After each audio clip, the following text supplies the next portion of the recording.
Hello friends, welcome to Jon Jose world. ഇന്ന് നമ്മൾ 4 മണി പലഹാരമാണ് ചെയ്യാൻ പോകുന്നത്, പരിപ്പ് വട. അപ്പം പരിപ്പ് വട ഉണ്ടാക്കാൻ വളരെ എളുപ്പമാട്ടോ. അപ്പം നമുക്ക് 4 മണിക്കൊക്കെ കഴിക്കാനായിട്ട് അടിപൊളി പരിപ്പ് വടയുടെ റെസിപ്പി എങ്ങനെയാണെന്ന് നോക്കാം. നല്ല ക്രിസ്പി ആയിട്ടും ഉള്ളിൽ നല്ല സോഫ്റ്റ് ആയിട്ടുള്ള പരിപ്പ് വടയാണ്. അപ്പം അതിന് വേണ്ടിയിട്ട് നമുക്ക് പരിപ്പാണ് വേണ്ടത്. അപ്പം പരിപ്പ് ഞാൻ എടുത്തിരിക്കുന്നത് 1 കപ്പാണ്. അപ്പം ഇത് ഒരു 2 മണിക്കൂർ വെള്ളത്തിലിട്ട് വെച്ചിട്ടുണ്ടായിരുന്നു. അപ്പോൾ ഇത് ഇതുപോലെ ഒന്ന് വീർത്ത് വരും. അത് വെള്ളം നന്നായിട്ട് ഡ്രെയിൻ ചെയ്തിട്ട് നമുക്ക് മിക്സിയിലിട്ടൊന്ന് ഒതുക്കിയെടുക്കണം.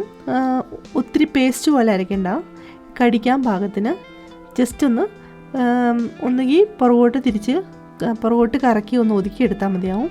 അല്ലെങ്കിൽ പെട്ടെന്ന് തന്നെ ഓഫ് ചെയ്ത് ഓൺ ചെയ്തും അങ്ങനെ പതുക്കെ ഒന്ന് ഒതുക്കിയെടുക്കുക. അപ്പം ഒത്തിരി ഇട്ട് കൊടുക്കരുത്, കുറേശ്ശെ ഇട്ട് കൊടുത്തിട്ട് വേണം ഇത് ഒന്ന് മിക്സിയിൽ അരച്ചെടുക്കാനായിട്ട്. അപ്പം ഞാൻ ഇതിൻ്റെ പാകം കാണിച്ചു തരാം കേട്ടോ.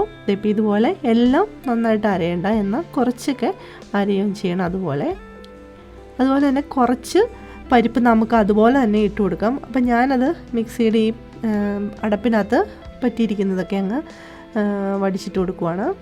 അപ്പോൾ അതേ നമ്മൾ പരിപ്പ് നന്നായിട്ട് അരച്ചെടുത്തിട്ടുണ്ട്. ഇനി വേണ്ടത് ഒരു 20 ചുവന്നുള്ളിയാണ്.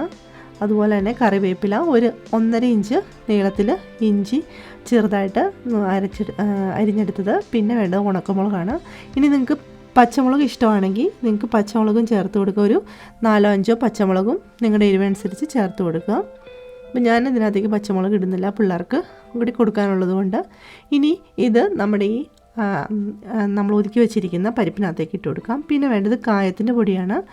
ഒരു 1/4 ടീസ്പൂൺ കായത്തിൻ്റെ പൊടി ഇതിനകത്തേക്ക് ഇട്ട് കൊടുക്കുന്നുണ്ട്.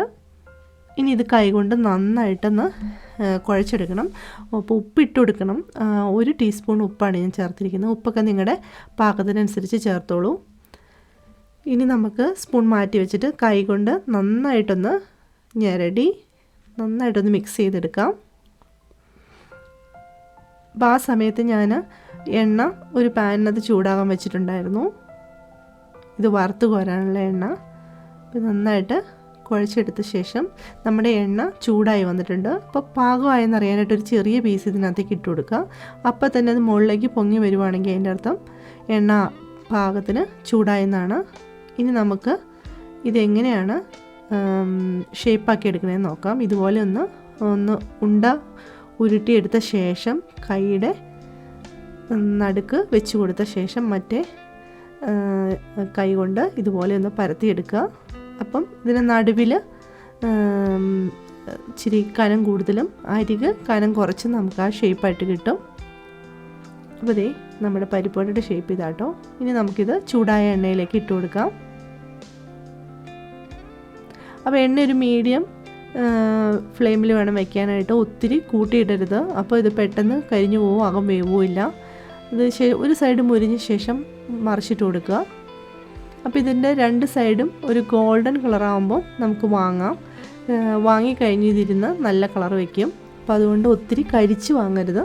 ഒരു ഗോൾഡൻ കളറാകുമ്പോഴത്തേക്കും നമുക്കിത് കോരിയെടുക്കാം. അപ്പോൾ ഇതുപോലെ ഒരു ഓട്ടപാത്രത്തിൽ ടിഷ്യൂ ഇട്ട് വെച്ചിട്ടുണ്ട് ഇത് കോരിയിടാൻ വേണ്ടിയിട്ട്. അപ്പോൾ മീഡിയം ഫ്ലെയിമിലിട്ട ശേഷം തിരിച്ച് മറിച്ചു വിട്ട് നന്നായിട്ട് മുരിച്ചെടുക്കുക 2 സൈഡും. അപ്പോൾ ആദ്യം ഇട്ട് കൊടുത്തത് ഏകദേശം ആയിട്ടുണ്ട് ഒരു സൈഡ്. അപ്പോൾ ഞാൻ ഒത്തിരി വലിയ പരിപ്പൊടി ഉണ്ടാക്കാത്തത് അന്നേരം വേവില്ല. അപ്പോൾ അതുകൊണ്ട് ഞാനൊരു ചെറിയ പരിപ്പൊടി ആയിട്ടാട്ടോ ഞാനെല്ലാം ഉണ്ടാക്കുന്നത്.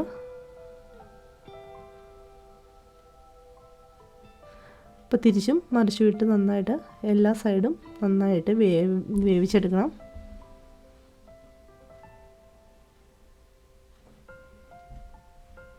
അപ്പോൾ ഇത് ആദ്യം ഇട്ട് കൊടുത്തത് റെഡി ആയിട്ടുണ്ട്. ഇത് നമുക്ക് കോരിയെടുക്കാം.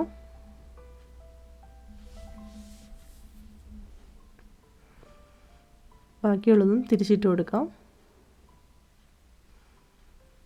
എണ്ണയുടെ ചൂട് കൂടി പോവരുത്. അപ്പോൾ ഇത് പെട്ടെന്ന് നമുക്ക് മേളിൽ നന്നായിട്ട് കളറ് കരിഞ്ഞ് കിട്ടും, മീൻസ് പെട്ടെന്ന് മൂത്ത് കിട്ടും. പക്ഷേ അകത്ത് വെന്തിട്ടുണ്ടാവത്തില്ല. അപ്പോൾ ഇത് ഏകദേശം റെഡിയായി വന്നിട്ടുണ്ട്. ബാക്കി കൂടി നമുക്ക് തിരിച്ചിട്ട് കൊടുത്ത് ഇതെല്ലാം റെഡി ആയിട്ടുണ്ട്. ഇനി നമുക്കിത് കോരിയെടുക്കാം. ഒരു ഓട്ടത്തവി കൊണ്ട് എണ്ണയൊക്കെ ഒന്ന് കളഞ്ഞ ശേഷം കോരിയെടുക്കുക.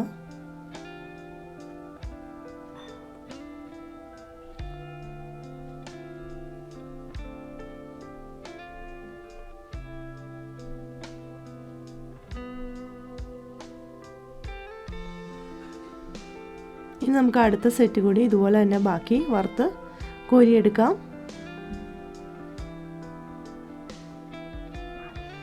ഇപ്പം 4 മണിക്ക് ചായയുടെ കൂടെയൊക്കെ ഇച്ചിരി തണുപ്പുള്ള സമയത്ത് കഴിക്കാനായിട്ട് പറ്റിയ അടിപൊളി സ്നാക്കാണിത്. പിള്ളേർക്കും നല്ലതാണ്. പരിപ്പിനകത്ത് പ്രോട്ടീൻ ആയതുകൊണ്ട് കൊച്ചുങ്ങൾക്ക് കൊടുക്കുന്നതും വളരെ നല്ലതാണ്.